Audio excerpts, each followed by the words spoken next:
Love marriage की थी उन्होंने मुझसे, उसके बावजूद वो हिचकिचाए नहीं बताने में कि मैंने सेकंड मैरिज कर ली। दी एंड, खत्म। मैं खत्म हो गई थी। वो रात मेरे लिए ऐसी थी कि लगता था पता नहीं क्या हुआ मेरे साथ ही। ना कहीं जा सकती थी, ना कहीं रुक सकती थी, फुटपाथ पे सोई।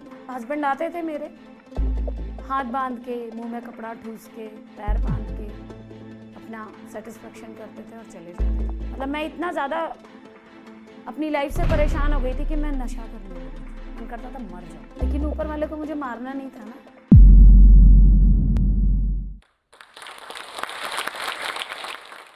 हेलो, नमस्ते। मेरा नाम महज़बीन बानो है और मेरी बिहार के एक छोटे से गांव में 1984 में पैदाइश हुई थी। मेरे फादर पीएससी पुलिस में जॉब करते थे, सिपाही थे। घर आया जाया करते थे अक्सर। उन दिनों भी वो घर आए हुए थे। उन्होंने आके बताया कि आजकल एक ऐसी बीमारी चली हुई है जिसमें पूरी बॉडी ख़राब हो जाती है, और उसके बाद वो अपनी जॉब पे चले गए। जस्ट 2-4 दिन के बाद मैं चल रही थी चारपाई पकड़ के और मैं गिर गई। मेरी पूरी बॉडी लूज़ पड़ गई। जब डॉक्टर को दिखाया गया तो पता चला कि पोलियो का अटैक आया है। डॉक्टर ने कहा कि इनकी पूरी बॉडी ख़राब हो चुकी है और सिवाय दिमाग के और कोई चीज़ काम नहीं कर रही है। लेकिन मेरी मदर ने हार नहीं मानी और मेरी मदर ने पूरे हिंदुस्तान में कोई जगह ऐसी नहीं थी जहाँ मेरा इलाज उन्होंने नहीं करवाया। सब जगह वो मुझे ले के गई, मेरा इलाज करवाया। उसका रिज़ल्ट ये आया कि मेरे गले तक मेरे दोनों हाथ, मेरा एक पैर ठीक हो गया। एक पैर में थोड़ा सा मतलब रह गया प्रॉब्लम। फिर जस्ट 2-4 दिन पहले ही मेरी मदर को वॉमिटिंग आई ब्लड की, और जब उनको डॉक्टर को दिखाया गया तो पता चला कि लास्ट स्टेज कैंसर। डॉक्टर ने बोला कि लास्ट स्टेज कैंसर का है और 3 महीने के से ज़्यादा ये ज़िंदा नहीं रहेंगी। मेरी ट्रीटमेंट वहीं पर रुक गई। फिर मेरी मदर का ट्रीटमेंट चालू हो गया और 3 महीने बाद मेरी मदर डेथ कर गई। मेरे बड़े भैया मेरे यहाँ एनडीएमसी में दिल्ली में जॉब करते थे, तो वो मेरी सारी सिस्टर, सारी बहनों को, हम लोग को सबको दिल्ली लेके आ गए और मुनीरका में एक छोटा सा कमरा ले लिया। वहाँ पे हम लोगों को रख दिया। छोटी सी जब मैं थी तब मैं ड्राइंग बहुत बनाया करती थी, पेंटिंग्स बनाया करती थी। मतलब कोई भी कैरेक्टर देख लेती थी या किसी को भी देख लेती थी तो सेम एज इट इज़ मैं छाप दिया करती थी बिल्कुल। जब मैं 10 साल की थी 5th स्टैंडर्ड में, तो मेरी एक टीचर थी कमला मैम करके, उन्होंने मेरा नाम लिखवा दिया कंपटीशन में। नेशनल लेवल का कंपटीशन था, उसमें मेरा नाम लिखवा दिया और मुझसे कहा, बेटा मैंने तुम्हारा नाम नेशनल लेवल के कंपटीशन में लिखवा दिया है और तुम आना ज़रूर। मैंने आके भाई को बताया अपने, मैंने भैया को बोला कि भैया ऐसे ऐसे बात है और मुझे जाना है। उस टाइम पे पेरेंट्स की जो सोच थी वो इतनी ज़्यादा ब्रॉड माइंडेड नहीं हुआ करती थी। वो लोग सोचते थे इतना मतलब क्या करना है, पढ़ाई लिखाई के अलावा और कोई चीज़ नहीं है। तो भैया ने बोला कि ठीक है, जाना है तो चली जाना, लेकिन कैसे जाओगी? मैंने बोला भैया बस आएगी और उससे मैं चली जाऊँगी। बोली ठीक है। 8 बजे की बस थी। बाई चांस मैं गलती से 5 मिनट लेट हो गई और जब मैं बस स्टैंड पर पहुंची तो देखा बस निकल गई। मेरा रोना छूट गया। मैं वहाँ से रोते हुए घर आई और घर पे आके मैंने भैया को बोला, भैया बस छूट गई, अब मैं कैसे जाऊँ घर? तो मेरे भैया ने बोला, अब नहीं जाना, अब चुपचाप से तुम घर में रहो। भैया मुझे ताले में बंद करके और घर ड्यूटी पे चले गए अपनी। मैं इतनी ज़्यादा चंचल, मतलब इतनी तेज़ थी कि मेरे दिमाग में आइडिया आया। मैंने कुछ कलर्स, कुछ पेंसिल बॉक्स, ये सब पेंसिल वेंसिल, इरेज़र वेरेज़र अपने कपड़ों में छुपा लिए।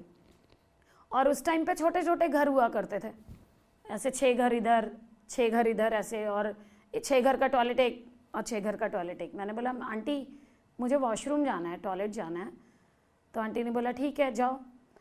वो ताला खोल दिया उन्होंने, मुझे वॉशरूम की तरफ भेज दिया। मैं इधर उधर देख रही हूँ कि कैसे, मतलब ये इनकी निगाह इधर उधर हो और मैं यहाँ से पूरा हूँ। वो आंटी ज़रा सा कमरे में गई, मैं वहाँ से 9-2-11 621 के बस स्टैंड पे पहुँची। मैंने वहाँ से बस पकड़ी और सीधा ITO बाल भवन। वहाँ मैं अपनी कमला मैम से मिली। उन्होंने मुझे कंपटीशन में बिठाया। वहाँ पे मैंने पेंटिंग्स बनाई। पेंटिंग बनाने के बाद मैं घर पे आके चुपचाप से सो गई। मतलब मैं ऐसे थी जैसे मैंने कुछ किया ही नहीं और मुझे कुछ पता ही नहीं, मेरे घर वालों को भी कुछ नहीं पता। स्कूल जाना आना लगा रहा। 12 नवंबर 1994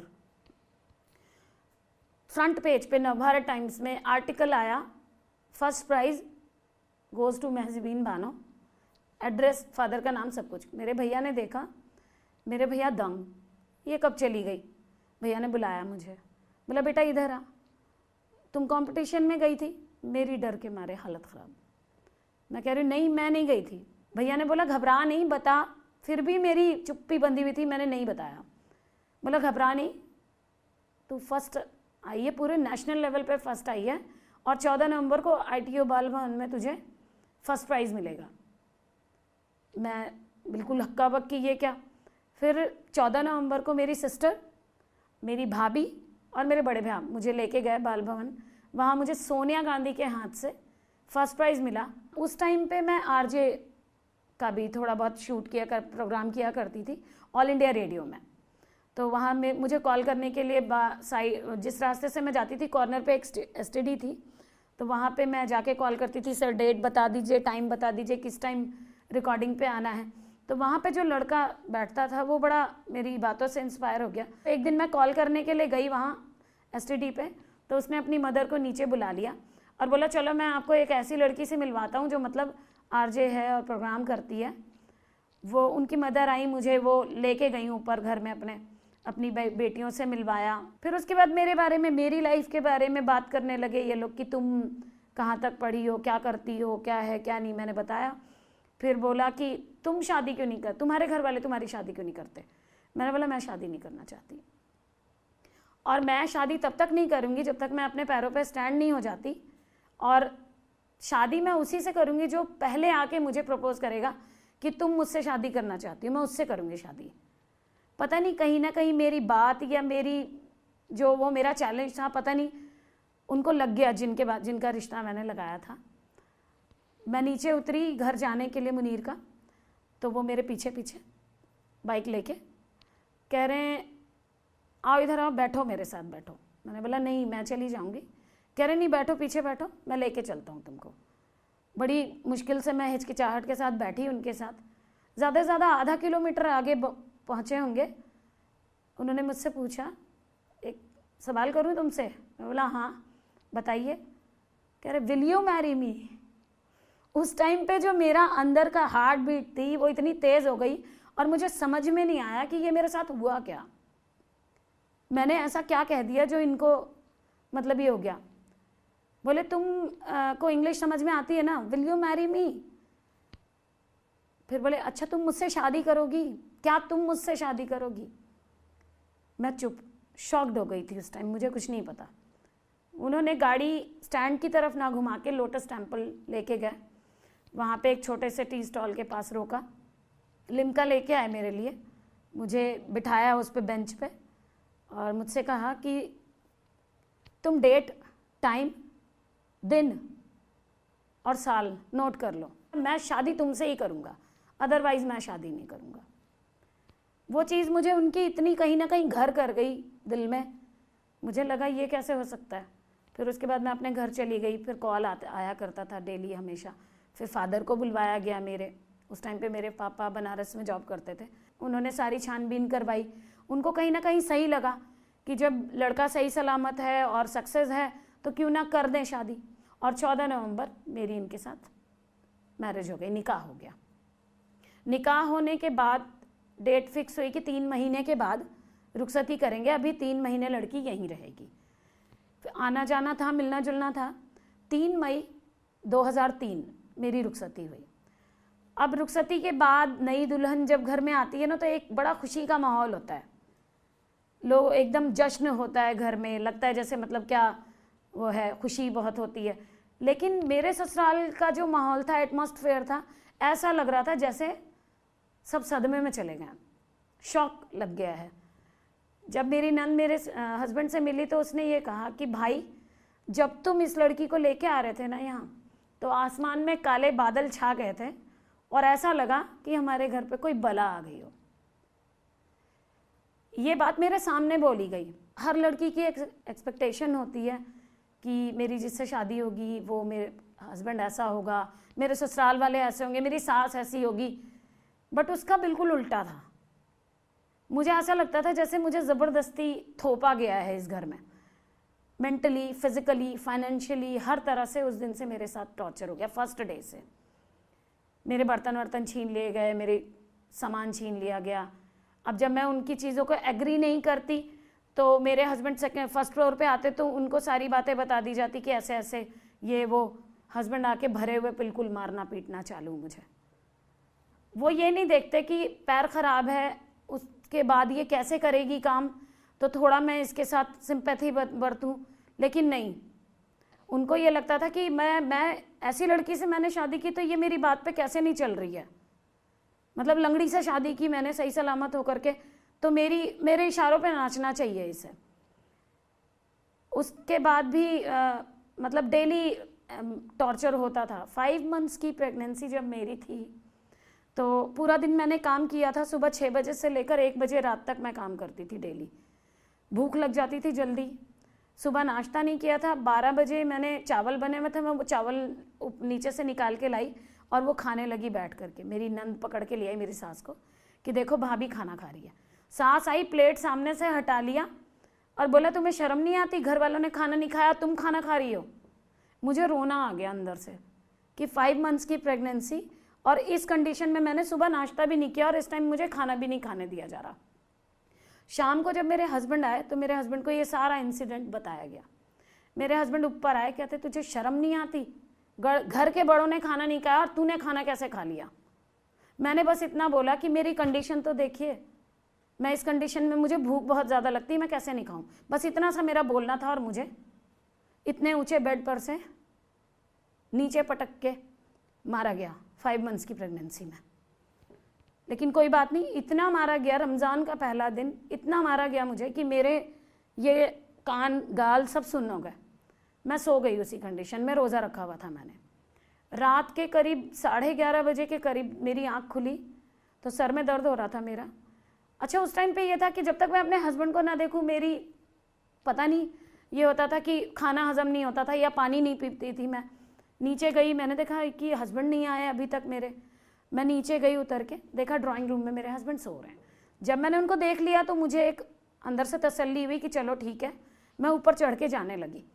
जब ऊपर चढ़ के जाने लगी तो मेरी भांजी, नंद की बेटी, उसने मुझे देख लिया और उसने शोर मचा दिया कि उठो उठो सब लोग, मामी भाग रही हैं। मैं भाग नहीं रही थी, सीरियसली मैं भाग नहीं रही थी। लेकिन जब उसने बोला ना मैं भाग रही हूँ, तब मैंने सोचा कि अब तो मैं जाऊँगी यहाँ से। मैंने उल्टे पाँव नीचे की तरफ अपने पैर बढ़ाए और मैं बाहर की तरफ निकलने लगी। मेरे ससुर ने मेरा दुपट्टा पीछे जो ओढ़ा हुआ था वो ऐसे पकड़ के खींचा। मैंने दुपट्टा वहीं छोड़ा। मैं बिना बैसाखी के चल नहीं पाती हूँ, लेकिन पैर पकड़ के बिना बैसाखी के कम से कम आधा किलोमीटर मैं पैदल चल के अपनी सिस्टर के घर गई। रास्ते में मैं गिर भी गई। गिरी तो यहाँ मेरे पत्थर गड़ गया, खून निकलने लगा। रोती हुई मैं घर पहुँची। उनके मेरे हस्बैंड, मेरी देवर, मेरे ससुर सब मेरी बाजी के घर के पास दरवाजे पे ऐसे ऐसे। मेरी बाजी ने बोला कोई बात नहीं, अभी रात में इसको रहने दीजिए, हम लोग समझा लेंगे, फिर उसके बाद ये आ जाएगी। उसके बाद मैंने अप्पी को बोला कि नहीं, मुझे नहीं जाना, मैं नहीं जाऊँगी। मेरी फुप्पी थी, मेरी फुप्पी ने बोला ठीक है, घर वाले आके बात कर लेंगे। फिर उसके बाद मेरे भैया ऐसा घर के जितने भी बड़े लोग थे, रिश्तेदार जो थे, वो मेरे ससुराल गए और बात की मेरे घर वालों से, ससुराल वालों से कि ऐसे ऐसे। फिर डेट फिक्स हुई कि ईद के 1-2 दिन बाद मेहज़बीन आ जाएगी वापस और सब कुछ जो है ठीक है, नॉर्मल हो गया। रमज़ान में मैं अपने बड़े भैया के घर चली गई। फिर वहाँ पूरा 1 महीना रमज़ान में रही। रमज़ान के जस्ट, ईद के जस्ट 1 दिन के बाद मेरे हस्बैंड ने मुझे मिलने के लिए बुलाया। मैं उनसे मिली। मिलने के बाद उन्होंने मुझसे कहा कि अब तू मुझे ये बता कि तुझे अपने भाई भाभी के साथ रहना है या मेरे साथ रहना है। उस टाइम पे कंडीशन ये थी कि मदर थी नहीं, फादर बाहर जॉब करते थे, भाई भाभी के साथ रहना एक चैलेंज था। तो मैंने उस ऑप्शन को ना चूज़ करके मैंने बोला कोई बात नहीं, आधी रोटी खा के शौहर के घर में रहूँगी। मैंने बोला ठीक, नहीं मैं आपके साथ रहना चाहती हूँ। वहाँ पे भी मेरे हस्बैंड ने गेम खेल दिया। उन्होंने मुझे ये कहा कि ठीक है तू आजा घर। मैंने बोला मैं आपके साथ चलती हूँ ना। तो बोले नहीं, मैं बाइक लेके जा रहा हूँ, तू रिक्शा करके आजा पीछे से। मुझे समझ में नहीं आया कि ये ऐसे क्यों कर रहे हैं, लेकिन जब घर पहुंची तब समझ में आया मुझे कि ये ऐसे क्यों किया गया था मेरे साथ।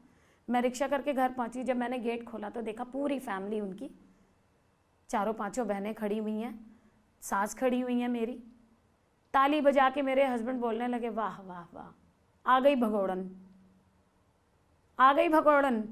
यहाँ से भी भाग के गई थी और अपने घर से भी भाग गई। इसका मतलब ये है कि ये कहीं टिक नहीं सकती। ऊपर गई मैं, मुझसे फोर्सफुली सारी बहनों के और सास के पैर पकड़वाए गए। बोला माफ़ी मांग इन सब से और बोल कि गलती हो गई। मैंने वैसा ही किया अपने हस्बैंड के कहने पे, सबके पैर पकड़े, माफ़ी मांगी, बोला गलती हो गई। ऊपर गई कमरे में, उस कमरे का जो नज़ारा था वो देख के मुझे लगा ये क्या है, ये है क्या। मैं जब थी नहीं यहाँ पे 1 महीने से, तो ये क्या है। मतलब कुछ कंडीशन ऐसी थी उस रूम की कि शक हुआ मुझे। जब रात में मेरे हस्बैंड आए घर पे तो मैंने हस्बैंड से पूछा कि ये मतलब ऐसे वैसे, मुझे कुछ ऐसी चीज़ मिली थी गद्दे के नीचे से जो मैं एकदम शॉक्ड रह गई थी कि जब मैं थी नहीं तो ये इसका क्या काम।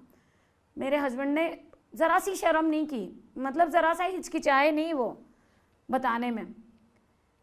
लव मैरिज की थी उन्होंने मुझसे, उसके बावजूद वो हिचकिचाए नहीं बताने में कि मैंने सेकंड मैरिज कर ली। मैंने बोला मुझे यकीन नहीं है, आप या तो मुझे कागज़ दिखाइए या फिर मेरे सामने प्रूफ करिए। कह रहे ठीक है मैं प्रूफ कर दूंगा। 2 दिन के बाद जिस लड़की से उन्होंने मैरिज की थी उस लड़की को मेरे कमरे में लेके आ गए। मेरे हस्बैंड ने इतनी शर्म नहीं की कि मेरी बीवी है ये और मैंने इससे अपनी मर्ज़ी से शादी की है। उन्होंने मेरे सामने उस लड़की को किस किया। दी एंड, ख़त्म। मैं ख़त्म हो गई उस दिन। मुझे ऐसा लगा आज मेरा आखिरी दिन है, अब नहीं कुछ भी, मेरी लाइफ में अब कुछ बचा ही नहीं। सामने मेरे सब किस करने के बाद उसका हाथ पकड़ के वो लेके चले गए नीचे। मैंने दरवाज़ा बंद किया कमरे का और मेरे हाथ में जितनी चूड़ियाँ थी सब तोड़ दी, सब तोड़ दी, हाथ भी पूरा ज़ख्मी कर लिया। उसके बाद आज 18 साल हो चुके हैं, मैंने अपने हाथों में चूड़ी नहीं पहनी। लोग कहते हैं तुम मैरिड हो, शादीशुदा हो, 3 बच्चों की माँ हो, चूड़ी क्यों नहीं पहनती। मैं जवाब नहीं देती क्यों नहीं पहनती, चूड़ी नहीं पहनी। लेकिन उसके बाद फिर मैं रहती थी वहीं जैसे तैसे घुट घुट के। हस्बैंड का होना ना होना मेरे लिए बराबर था। मेरे हस्बैंड का रवैया मेरे साथ ये था कि ये मेरे लिए पर्सनल प्रॉपर्टी है और मैंने इससे निकाह किया तो मैंने इसके ऊपर बहुत बड़ा एहसान किया है और मैं सिर्फ इसको यूज़ एंड थ्रो करूँगा। ये मेरी पर्सनल प्रॉपर्टी है, जब मेरा मन करेगा, जहाँ मेरा मन करेगा मैं इसको यूज़ करूँगा और इसको फेंक दूँगा। Every day mentally, financially, physically कभी मेरे हाथ में 1 रुपया नहीं रखा, कभी मेरी ज़रूरतों को नहीं पूछा, कभी मेरे बारे में ये नहीं पूछा कि तुम्हारा अभी मन है, कैसा मन है, क्या है क्या नहीं है। एक जिंदा लाश की तरह मैं वहाँ पे रहती थी। फिर उसके बाद मेरे हस्बैंड ने बोला कि मैं उसको रुखसत करके लाना चाहता हूँ, दूसरी वाइफ को। अगर तुझे यहाँ रहना है तो तुझे कॉम्प्रोमाइज़ करना पड़ेगा इसी कमरे में, इसी बेड पे। मतलब 1 बेड यहाँ लगेगा, 1 बेड वहाँ लगेगा। अगर तू एग्री है तो मैं लाने के लिए तैयार हूँ उसको। मुझे वो चीज़ें याद आ गई जब मुझसे उस लड़की को लेके आते थे और कहते थे जा बाहर, दरवाज़ा बंद कर, मुझे इसके साथ टाइम एक्सपेंड करना है। मुझे कहते थे कुंडी बंद करके टॉयलेट में जाके इंतज़ार कर। मेरे बिस्तर पे वो लड़की आती थी, सारे काम होते थे और टॉयलेट में मैं जाके बैठती थी, इंतज़ार करती थी। वो चीज़ें घूम के आ गई। मैंने बोला नहीं, ये चीज़ मेरे साथ बार बार नहीं होगी। मैंने बोला नहीं रहूँगी मैं यहाँ। उन्होंने बोला ठीक है, तुझे जैसा सही लगे तू वो कर ले। फिर मुझे रेंट पे ले जाके उन्होंने किराए का घर लेके दे दिया और उसको मेरे कमरे में लाके रख दिया। 1 दिन मेरे पास, 1 दिन उसके पास, 1 दिन मेरे पास, ऐसे आना जाना होता था। फिर मेरी सेकंड डॉटर होने वाली थी, मतलब मेरी सेकंड डॉटर ख़त्म हुई, उससे 2 दिन पहले उनका पता नहीं उस सेकंड वाइफ से क्या झगड़ा हुआ, क्या लड़ाई हुई, मुझे नहीं पता। वो अपने घर चली गई और अपनी छोटी सी बच्ची को अपनी नंद के यहाँ छोड़ के चली गई। उस लड़की को मेरा मिसकैरेज हुए 2 दिन हुए थे, उस 3 महीने की बच्ची को मेरी गोद में लाके डाल दिया गया, ये कह के कि तुझे बच्चे बहुत पसंद है ना, देख तेरे दोनों बच्चे शायद इसीलिए ख़त्म हुए कि इसको तेरी गोद में आना था। कुदरत का निज़ाम कह लीजिए या ऊपर वाले की रहमत कह लीजिए कि मैंने उस लड़की को पाला अपना दूध पिला के। मैंने उसे पाला, आए दिन ये होता था कि तेरे दूध में जहर है, तू मार देगी इसको, दे दे इसे वापस। हर दिन उस लड़की को छीन के ले जाते। मेरी हालत ख़राब, पता नहीं बच्ची भूखी है क्या नहीं है, क्योंकि मेरे अंदर तो फीलिंग्स जस्ट वही थी ना कि मैं माँ हूँ इसकी।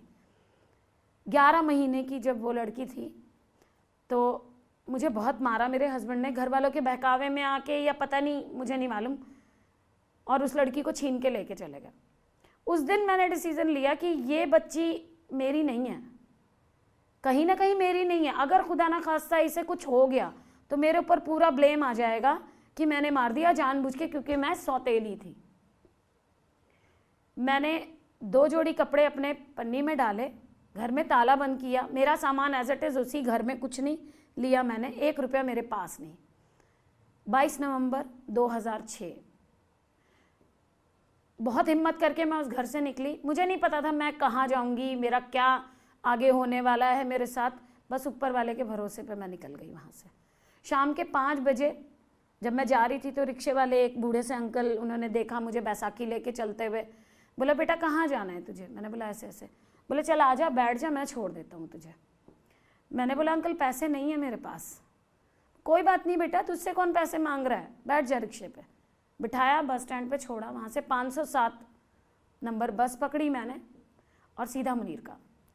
मेरी सिस्टर रहती थी वहाँ पे, काफ़ी सारे रिलेटिव्स भी रहते थे, लेकिन मैं किसी रिलेटिव के घर नहीं गई। क्यों नहीं गई? क्योंकि अगर मैं किसी भी रिलेटिव के घर जाती तो पूरा ब्लेम उस रिलेटिव पे आ जाता, मेरी सिस्टर पे आ जाता कि इसने बहकाया इसलिए ये छोड़ के आई घर। मैंने अपनी फ्रेंड के घर गई, बचपन की दोस्त थी मेरी, वहाँ गई। उनकी मम्मी ने मेरा बहुत सपोर्ट किया, पूरी रात मुझे वहाँ पे स्टे किया मैंने। और अगले दिन मैं जॉब के लिए वसंत विहार में गई। वहाँ मैंने जॉब के लिए इंटरव्यू दिया। फर्स्ट इंटरव्यू में मेरा सिलेक्शन हो गया, 5000 सैलरी और कॉल सेंटर में जॉब लगी मेरी। मैंने आके आंटी को बताया ऐसे ऐसे, मैंने उनके 200 रुपये भी वापस दिए, जो 200 रुपये उन्होंने मुझे दिए थे। फिर उसके बाद मैंने एक छोटा सा कमरा, मतलब एक किचन के बराबर का एक छोटा सा कमरा 600 रुपये का रेंट पे मैंने ले लिया, और वहाँ से मैं डेली अप डाउन करती थी, होटल में खाना खाती थी। उसके बाद हॉस्टल में मैंने स्टे किया। जब हॉस्टल में स्टे किया तो मेरे मतलब मेरे हस्बैंड ने मुझे पागल साबित किया हॉस्टल में आके कि ये ना घर से छोड़ के भागी है और ये पागल है। हॉस्टल वाली वार्डन ने मुझे रात के 12 बजे घर से बाहर निकाल दिया, वहाँ हॉस्टल से बाहर निकाल दिया। वो रात मेरे लिए ऐसी थी कि लगता था पता नहीं क्या हुआ मेरे साथ, ये ना कहीं जा सकती थी ना कहीं रुक सकती थी। फुटपाथ पे सोई मैं, पूरी रात फुटपाथ पे सोई। अगले दिन फिर उठी, फिर जॉब पे गई, फिर वैसे ही चलती रही लाइफ। हस्बैंड आते थे मेरे, हाथ बांध के, मुंह में कपड़ा ठूस के, पैर बांध के अपना सेटिस्फेक्शन करते थे और चले जाते थे। लाइफ ऐसे ही कट रही थी धीरे धीरे। 2008 मेरी लाइफ में टर्निंग पॉइंट आया। 3rd प्रेगनेंसी मेरी, मुझे पता चला। जब मुझे पता चला तो उससे पहले मैं बहुत ज़्यादा एडिक्ट हो गई थी। मतलब मैं इतना ज़्यादा अपनी लाइफ से परेशान हो गई थी कि मैं नशा करने लगी थी। तंबाकू, पान, गुटखा, ये सारी चीज़ें खाने लगी थी। मन करता था मर जाऊं। बहुत ज़्यादा डली खाने लगी थी। वो डली होती है ना जो सुपारी, उससे मेरा ब्लड कम होता गया दिन ब दिन, खून जलता था अंदर से। सीवियर एनीमिया की पेशेंट हो गई।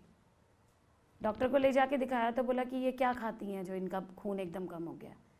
1.2 ब्लड जिस्म के अंदर। चलते चलते बेहोश हो गई, गिर गई। डॉक्टर को ले जाके दिखाया गया तो बोले ये इस कंडीशन में भी चल कैसे रही है, इतने में तो इंसान मर जाता है। लेकिन ऊपर वाले को मुझे मारना नहीं था ना, शायद कहीं ना कहीं नहीं मारना था, मारना ही नहीं था मुझे, क्योंकि मुझे किसी बुलंदी को हासिल करना था, इसलिए नहीं मरना था मुझे। डॉक्टर ने बोला अगर ज़्यादा इनके माइंड पे डिप्रेशन हुआ या ज़्यादा प्रेशर पड़ा तो इनके दिमाग की नस फट सकती है और ब्रेन हैमरेज हो सकता है, मर सकती हैं ये। लेकिन 2008 मुझे पता चला कि मैं प्रेग्नेंट हूँ और 25 सितंबर 2008 को मेरी फर्स्ट बड़ी वाली डॉटर की पैदाइश हुई। उसका चेहरा जब मैंने देखा तो मेरी दुनिया बिल्कुल बदल गई। हस्बैंड को भूल गई, परिवार वालों को भूल गई, समाज को भूल गई, सबको भूल गई। मुझे लगा ये जो नन्ही सी जान आई है ना मेरी लाइफ में, अब ये मेरे जीने का सहारा है। अब मुझे अपने लिए नहीं, इसके लिए जीना है। कहीं ना कहीं जो मरने का ख्याल आता था ना दिल में, अब वो अलग हो गया था। अब मुझे मरना नहीं है, अब मुझे जीना है और इसके लिए जीना है। RCM कंपनी उस टाइम पे हुआ करती थी, छोटे मोटे तेल साबुन की प्रोडक्ट की कंपनी होती थी। उसका सामान मैं लेके जाती थी डोर टू डोर बैग में भर के, और डोर टू डोर दरवाज़ा खटखटा के मैं साबुन तेल बेचती थी। उससे जो 150, 200, 250 रुपये जो आता था, वो उससे मैं अपनी बेटी की परवरिश करती थी। घर का किराया भी, बच्ची की परवरिश भी, सब कुछ। 2010 में वो कंपनी बंद हो गई। अच्छा, जब वो कंपनी बंद हुई तो मुझे ऐसा लगा जैसे अब क्या। बहुत सारी जॉब सर्च की मैंने, लेकिन मुझे कोई जॉब ही नहीं मिली। कहीं भी जाती थी रिजेक्टेड, कहीं भी जाती थी रिजेक्टेड, जॉब ही नहीं मिल रही थी। परेशान होके तंग आके घर में बैठ गई मैं। बेटी बोली आके, 1.5 साल की बिटिया बोली मेरी आके, 1000 रुपये मेरे हस्बैंड देते थे बस। 2000 रुपये कमरे का रेंट जाता था। पैसे मेरे पास 1 रुपया नहीं। घर में एक अनाज का दाना नहीं, एक चावल का दाना नहीं, सिवाय पानी के। बेटी आती थी मेरी, बोलती थी मम्मा भूख लगी है।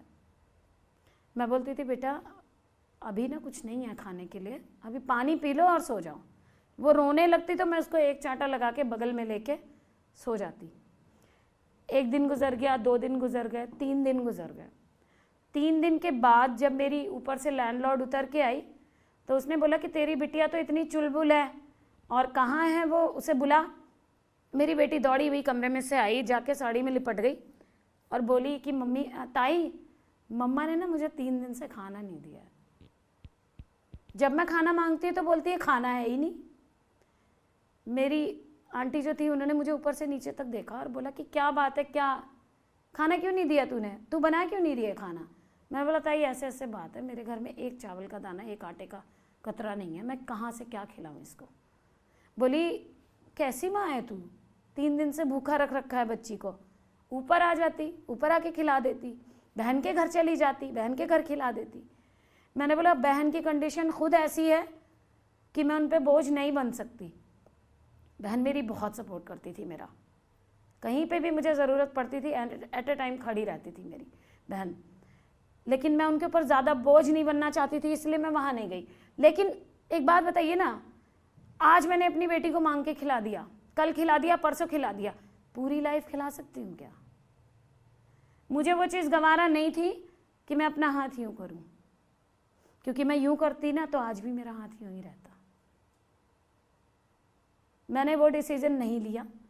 मैंने सोचा जो होगा जैसा होगा देखा जाएगा, अगर मौत लिखी है ऊपर वाले ने तो मौत आ जाएगी।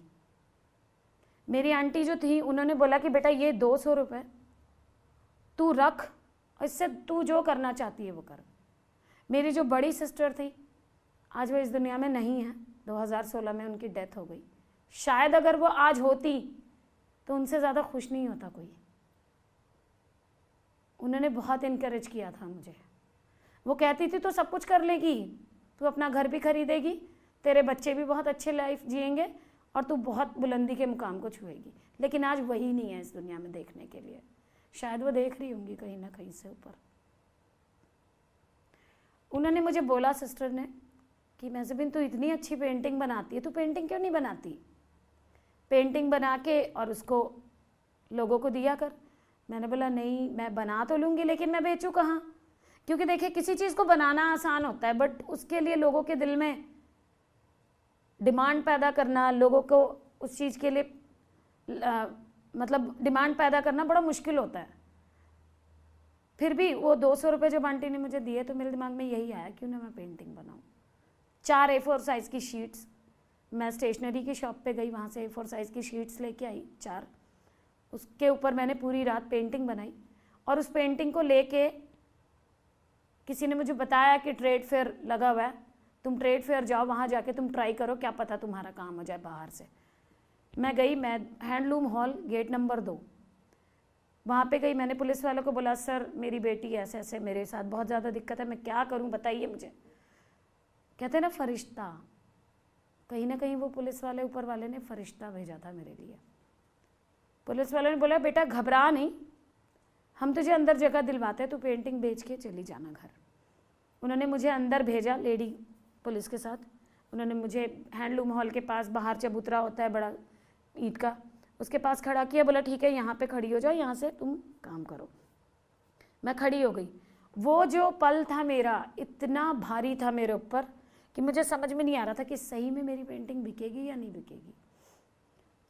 10 मिनट, 15 मिनट, आधा घंटा, पौना घंटा, 1 घंटा, 1.5 घंटा, 2 घंटा, कोई नहीं आया। अचानक से एक आते हैं कस्टमर, पूछते हैं बेटा ये पेंटिंग कौन बनाता है, तुम बनाती हो? मैंने बोला हाँ। अगर तुमको कोई पेंटिंग देंगे कॉपी करने के लिए तो तुम बना सकती हो? मैंने बोला हाँ सर। बोले कितने की दोगी ये पेंटिंग? उस टाइम पे जो नीड थी मेरी, जो मेरी ज़रूरत थी, वो शायद अगर उस पेंटिंग के मुझे कोई 200, 250, 100 रुपये भी देता ना तो मैं दे देती उसको। उन्होंने बोला ये चारों पेंटिंग पैक करो, 2000 रुपये।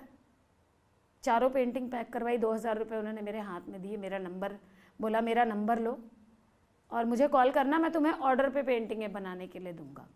वहाँ से मेरी लाइफ का एक टर्निंग पॉइंट। घर से निकली थी बस इतना सोच के, हिम्मत करके, उठ बांध कमर क्या डरता है, उठ बांध कमर क्या डरता है, फिर देख खुदा क्या करता है, फिर देख खुदा क्या करता है। ये बात सच हो गई। वहाँ से मेरी लाइफ को टर्निंग पॉइंट मिला। 21 नवंबर से 27 नवंबर तक डेली मैं वहाँ पे पूरी रात पेंटिंग बनाती। बेटी को फ्रेंड के पास छोड़ करके, कभी सिस्टर के पास छोड़ करके जाया करती, और कभी 2000, कभी 4000, कभी 5000 ऐसे करके मैं लेके आया करती। उसी पैसे से फिर मैंने आगे सूरजकुंड लगाया, फिर ट्रेड फेयर लगाया। फिर सूरजकुंड ट्रेड फेयर तो साल में एक ही बार लगता है, लेकिन मेरे पास परमानेंट कोई प्लेटफॉर्म नहीं था जहाँ से मैं अपनी पेंटिंग सेल कर सकूँ। फिर मेरे दिमाग में आया कि दिल्ली हाट में बड़े पैर तोड़े मैंने, कहीं जगह नहीं मिली मुझे। तो तंग आकर के, मैं परेशान होकर के मैंने डिसीज़न लिया, चाहे कुछ भी हो जाए मुझे इस काम को छोड़ना नहीं है। आंधी आए, तूफान आए, बारिश आए, ओले पड़े, कुछ भी हो, मुझे काम करना है। मैंने फुटपाथ पे वहाँ अपना डेरा जमा लिया, टिकट काउंटर के बाहर। टिकट काउंटर के बाहर मैं चटाई बिछा के बैठती थी, वहाँ पे अपनी पेंटिंग्स लेके बैठती थी। 20-25 पेंटिंगें। वहाँ से मेरे कस्टमर बनने चालू हुए। बाहर भी गई मेरी पेंटिंगें, वहाँ से भी गई। फिर 2013 में मेरा सेकंड जो बच्चा था वो होने वाला था। कहते हैं ना ऊपर वाला जब देता है ना तो अक्ल भी देता है। कहते थे ना लोग, लंगड़ी है तो लंगड़े बच्चे पैदा होंगे। आज मेरे बच्चों को कोई देख लेना, मेरी बड़ी वाली बेटी को रेस में कोई हरा नहीं सकता। कहाँ तो मैं चल नहीं सकती, फर्स्ट आती है मेरी बेटी रेस में। तीनों बच्चे ऐसे हैं ना, देखने वाला देख के दंग रह जाता कि ये बच्चे इनके हैं। फिर छोटा सा बेटा था तो बेटे को लेके जाना, साथ में बच्चों को लेके काम करना बड़ा चैलेंजिंग होता है। अकेले तो कोई भी काम कर लेता है, बट बच्चों को साथ में लेके करना। 4 साल 5 साल की बच्ची को साथ में, फिर बेटा भी साथ में। मैंने स्कूटी ली 2013 में। जब मैंने स्कूटी खरीदी तो बाहर के लोग तो बाद में बोलते, सबसे पहले अपने ही लोग बोले औरत होकर स्कूटी चलाएगी, पैर खराब है, स्कूटी चलाएगी। मेरी सिस्टर ने बोला क्यों? जब वो अपने बच्चों की परवरिश कर सकती है अकेले और अपने दम पे काम कर सकती है तो स्कूटी क्यों नहीं चला सकती? छोटा सा बेटा था, उसको लेके चलने में बहुत प्रॉब्लम होती थी मुझे, तो मैं लेके नहीं चल पाती थी गोद में। छोटी सी बेटी थी, वो भी नहीं ले पाती थी गोद में। तो बेबी कैरी बैग जो होता है, उसमें बेबी कैरी बैग में मैं अपने बेटे को डालती और दुपट्टे से बांध के पीछे बेटी को बिठा के और स्कूटी चलाती। और एक दिन ऐसे ही कहीं जा रही थी, हुमायूं टॉम गई थी या नोएडा की साइड गई थी कहीं मैं स्कूटी से, तो बाहर एक बोर्ड देखा मैंने, Hunar Haat, ministry of minority affairs. मैंने वहाँ जाके सीधे डायरेक्ट मुख्तार अब्बास नकवी जो माइनॉरिटी अफेयर्स के मंत्री हैं उनसे मिली। मैंने बोला सर ऐसे। उन्होंने मेरी पेंटिंग्स भी नहीं देखी, बिलीव करेंगे आप, उन्होंने मुझसे ये भी नहीं पूछा कि तुम पेंटिंग्स कैसी बनाती हो, क्या बनाती हो। फर्स्ट टाइम में उन्होंने मुझे अप्रूव कर दिया और बोला कि इनको एक स्टॉल हुनर हाट के अंदर दिया जाए। मेरा हुनर हाट में स्टॉल लगा बाबा खड़क सिंह मार्ग पे। वहाँ से मुझे एक फेमस होना शुरू हुई मैं। वहाँ पे बहुत सारे न्यूज़ नेशन वाले, न्यूज़ टीवी वाले और बहुत सारे पेपर वाले सब मेरे पास आए, सब ने मुझसे पूछा। वहाँ से मतलब सर ने भी बड़ा फोकस किया कि ये ज़रूरतमंद है तो इनको हेल्प की जाए और इनको रेगुलर किया जाए। अगर 10 एग्जीबिशन हो रही है तो 10 में से 6 इनको दी जाए, 5 इनको दी जाए। उसके बाद हुनर हाट के ज़रिए से मैं आज की डेट में पूरे ऑल ओवर इंडिया में घूम चुकी हूँ। फर्स्ट टाइम जब मैं पौंडीचेरी गई, वहाँ पे मुझसे किरण बेदी मिलने आई थी। किरण बेदी जी को मिलके, वो किरण बेदी मतलब रवा रवा ऐसे चली जा रही थी और किसी से नहीं रूबरू हो रही थी, किसी से बात नहीं कर रही थी, लेकिन जैसे ही उन्होंने मुझे देखा डायरेक्टली मेरे स्टॉल के अंदर आके मुझसे बात की। मैंने बोला मैम मैं आपसे बहुत इंस्पायर हूँ, आप मुझे बहुत अच्छी लगती हैं। बोली बेटा तुम मुझसे इंस्पायर हो? मैं तुमसे इंस्पायर हो गई। अपने बाल छू के कह देखो मेरी तरह बाल हैं तुम्हारे, सेम टू सेम। फिर मेरे से बात करने के बाद फ़ोटो वोटो खिंचवाई काफ़ी सारी, फिर मेरे बारे में ही बात करती हुई गई। वहाँ से जो मेरा ट्रीटमेंट था थोड़ा VIP होने लगा। पिछले साल प्रधानमंत्री श्री नरेंद्र मोदी जी आए थे, इंडिया गेट पे हुनर हाट लगा था। डायरेक्टली मुझसे मिले आकर के, उन्होंने मेरे बारे में पूछा, बहुत तारीफ़ की, बहुत इनकरेज किया। ट्विटर पे भी उन्होंने मेरे बारे में डाला। मैंने अपना घर शाहीन बाग में 20 लाख का फ्लैट खरीदा। घर में सारी वो चीज़ें आ गई जो एक अच्छी ज़िंदगी जीने के लिए होती हैं, और इतना फेमस हो चुकी हूँ आज की डेट में कि जब मैंने घर खरीदा तो ऐसे ऐसे लोग मेरे पास आए जिन्होंने 18 साल में महज़बीन बानो का नाम नहीं लिया था। ऐसे ऐसे लोग आज मेरी मिसाल देते हैं जिन्होंने कभी महज़बीन बानो को पूछा नहीं था। आज वो अपने बच्चों से कहते हैं बनना है ना तो उसके जैसा बनो। सबसे बड़ी लाइफ की अचीवमेंट मेरी ये है कि मेरे बच्चे मुझसे कहते हैं मम्मा यू आर वेरी स्ट्रांग, हम आपके जैसा बनना चाहते हैं। और मैं बस इतना सा चाहती हूँ कि देखिए मेरा एक यही मैसेज है, कभी भी अपने आप को, अगर आपके अंदर कोई कमी है तो उस चीज़ को बहुत लाइटली लीजिए, इतना ज़्यादा उसको सोचने की ज़रूरत नहीं है, क्योंकि इंसान कभी भी बॉडी से हैंडीकैप नहीं होता, दिमाग से हैंडीकैप होता है। जो इंसान दिमाग से हैंडीकैप है ना वो अपाहिज है, जो दिमाग से हैंडीकैप नहीं है ना वो अपाहिज नहीं है। जाते जाते मैं बस इतना ही कहना चाहूँगी कि अभी तो इस बाज की उड़ान बाकी है, अभी तो इस बाज की उड़ान बाकी है, अभी इस परिंदे का इम्तिहान बाकी है, अभी इस परिंदे का इम्तिहान बाकी है, अभी तो लांघा है मैंने समंदरों को, अभी तो लांघा है मैंने समंदरों को, अभी तो पूरा आसमान बाकी है। Thank you.